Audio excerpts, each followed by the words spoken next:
석유가 발견된 19세기 중반 유전을 찾는 방법은 매우 원시적이었습니다. 하지만 1920년대가 되면 석유를 찾는 기술, 즉 탐사 기술은 혁명적인 변화의 조짐이 나타납니다.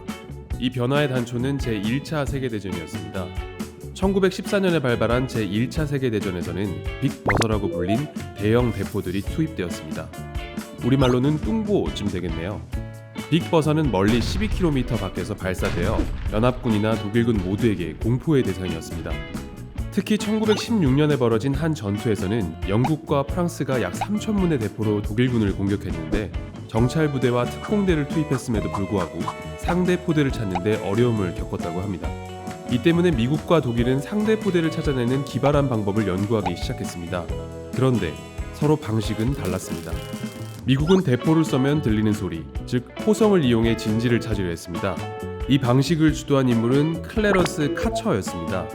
그는 대학과 대학원에서 물리학을 전공했는데 1917년 미국이 1차 대전에 참전하게 되면서 미국 정부기관인 표준국에 들어갔습니다. 그곳에서 그는 음원 탐지법을 연구했고 실제 전선에 나가 이 방식으로 독일군 포대를 찾는 작전도 수행했습니다. 반면 독일은 대포가 발사되면서 생기는 진동을 감지하여 포대 위치를 알아내려고 했습니다. 독일군에는 루드거 민트롭이라는 인물이 있었는데요. 그는 광산에서 측량을 전문으로 하는 광산 기술자였습니다. 괴팅겐 대학에서 물리학을 공부하면서 인공지진파를 발생시켜 지하지층을 파악하여 광물 자원을 찾는 방식을 연구했습니다. 독일군은 전쟁이 끝나기 2년 전 포대 수색 음향 탐지 부대를 만들고 민트롭을 부대장으로 임명했습니다. 하지만 카처나 민트롭 모두 1차 대전에서 포대를 찾아내는 데는 실질적으로 기여하지 못했습니다.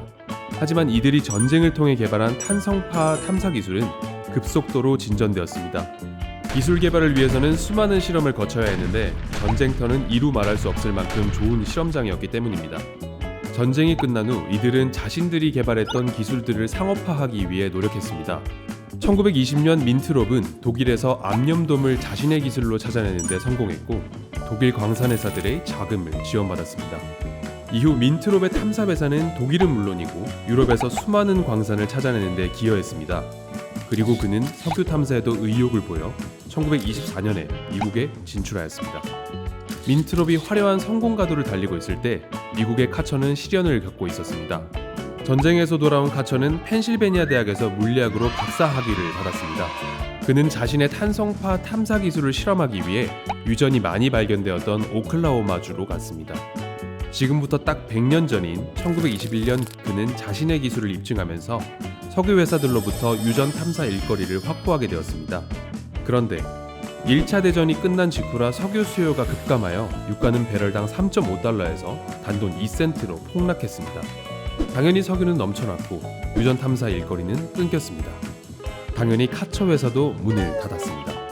하지만 3년이 지난 후 카처에게 재기의 기회가 왔습니다.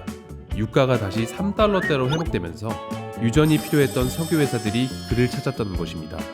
그는 오클라호마주 육상 유전에 집중했고 특히 그의 기술은 지하 1000m보다 더 깊이 묻힌 유전을 찾아내는 데 효과가 있었습니다. 이후 그는 미국 탐사 작업에서는 없어서는 안 될 인물이 되었습니다. 독일의 민트롭과 미국의 카처는 오늘날 석유를 찾아내는 데 없어서는 안 되는 탄성파 탐사 기술을 탄생시킨 장본인들입니다.